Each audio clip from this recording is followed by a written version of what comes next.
बहुत ज्यादा scoring chapter है डिबेंचर्स, बट उनके लिए और ज्यादा स्कोरिंग जिनका शेयर स्ट्रांग है, फिर वो तो हम में से शायद ही कोई होगा।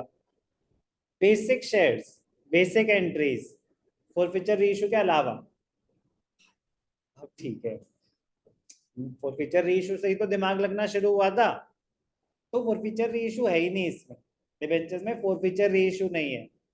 ओवर सब्सक्रिप्शन है, लेकिन over subscription without forfeiture reissue है, तो वो फ्री के मार्क्स है, फ्री के मार्क्स है, फ्री का कुछ नहीं होता पहली चीज, ठीक है ना। उनके लिए जिनका शेयर्स आता है, पॉइंट कंपनी अकाउंट्स 24 मार्क्स, जिसमें से कम से कम 14 to 16 मार्क्स का क्या आएगा, शेयर्स। तो लेकिन मतलब कम से कम 8 मार्क्स का कम से कम डिबेंचर्स आएगा। शेयर्स करने में सिर्फ और सिर्फ 20 क्लासेस लगी थी हमें। 20 क्लासेस का मतलब एक हफ्ते में 3 क्लास, बीच में कभी कुछ हो जाए तो अलग, तो 6 3 18, 6 to 7 वीक्स डिवेंचर, एक वीक में कॉन्सेप्ट खत्म, उसके बाद 1-2 क्लासेस एक्स्ट्रा आपके डाउट्स के लिए। बट मतलब जैसे कहते हैं ना, एक स्मार्ट प्लानिंग ये कहेगी कि साथ साथ 100% क्लोज कर दो। शेयर्स भी आपने करा जिन्होंने करा, बट प्लीज प्लीज मतलब बता दिया जो बताना चाहता था, कॉन्सेप्ट पे आ रहा, कॉन्सेप्ट पे आ रहा। कंपनी अकाउंट्स 2 पार्ट्स में डिवाइडेड है, शेयर्स और डिवेंचर्स। शेयर्स हम कर चुके हैं, डिवेंचर्स हम कर रहे हैं। दोनों का पर्पस क्या होता है, दोनों ही long term sources of finance है, दोनों ही long term sources of finance है। कंपनी को पैसा चाहिए, तो पैसा रेज करने का एक तरीका है कि कंपनी शेयर्स इशू करे, शेयर्स इशू करेगी तो अपनी ओनरशिप डाइल्यूट करेगी। दूसरा ऑप्शन है कि डिबेंचर्स इशू करे। दूसरा ऑप्शन क्या है, डिबेंचर्स इशू करे। डिबेंचर्स अगर इशू करेगी तो ओनरशिप डाइल्यूट नहीं होगी, बट दिक्कत क्या होती है, debentures they carry a fixed rate of interest, they carry a fixed rate of interest. तो डिबेंचर्स इशू करने में फाइनेंशियल रिस्क इन्वॉल्व होता है। क्या होता है, फाइनेंशियल रिस्क। मैनेजमेंट टर्म में उसे बोलते हैं they carry a financial risk. Financial risk क्या है, आपको पेमेंट करनी ही पड़ेगी इंटरेस्ट की, आपके पास पैसे हो या ना हो, आप प्रॉफिट्स में हो या लॉसेस में हो।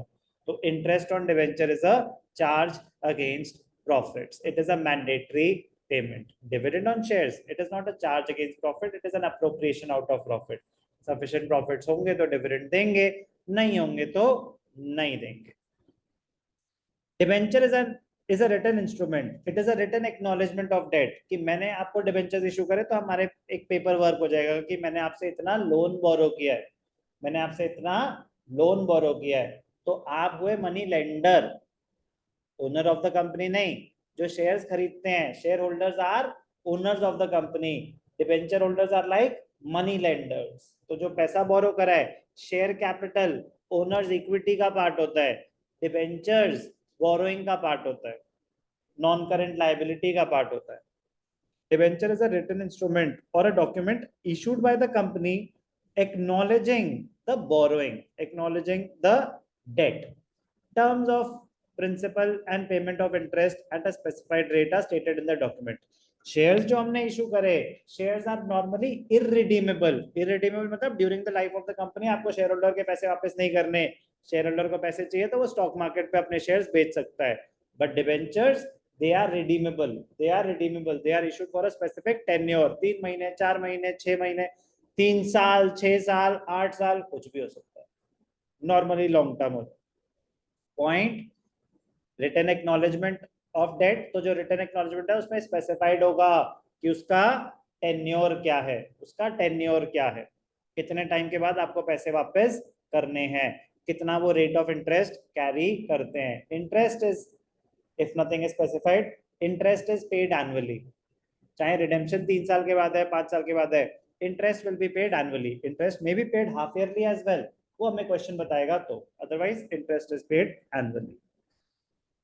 Debenture include debenture stock, bonds, any other instrument of the company evidencing a debt, whether constituting a charge on the assets of the company or not. Debentures may be secured or unsecured. Debentures may be secured or unsecured. Interest on debenture is a charge against, तो अलग statement है। Whether constituting a charge on the assets, मतलब जो आपने debenture issue करा है, charge against assets हैं, मतलब they are secured against assets, कि आपने कंपनी के डिबेंचर्स परचेज करे हैं, कंपनी कल को पैसे वापस नहीं दे पाई तो आप कंपनी के एसेट्स बेच सकते हैं, तो सिक्योर्ड हो गए, सिक्योर्ड हो गए, बिल्कुल सिक्योर्ड डिबेंचर्स हैं वो। तो सिक्योर्ड भी हो सकते हैं और विदाउट चार्ज अनसिक्योर्ड भी हो सकते हैं डिबेंचर्स, ये एक अलग चीज है। Interest on debenture is a charge against profit, ये बिल्कुल अलग स्टेटमेंट है। तो interest on debenture is a charge against profit का मतलब होता है interest is a mandatory payment, आपको देनी ही पड़ेगी, ऑप्शन नहीं है। Thus, debenture is a borrowing of the company and the persons to whom debentures are issued are called debenture holders. Characteristics क्या है? Written acknowledgement of debt, mode and period of payment is specified, rate of interest is specified. तो अब जैसे डिबेंच shares में क्या लिखा होता है? इक्विटी शेयर कैपिटल या प्रेफरेंस शेयर कैपिटल। डिबेंचर्स में क्या लिखा होता है?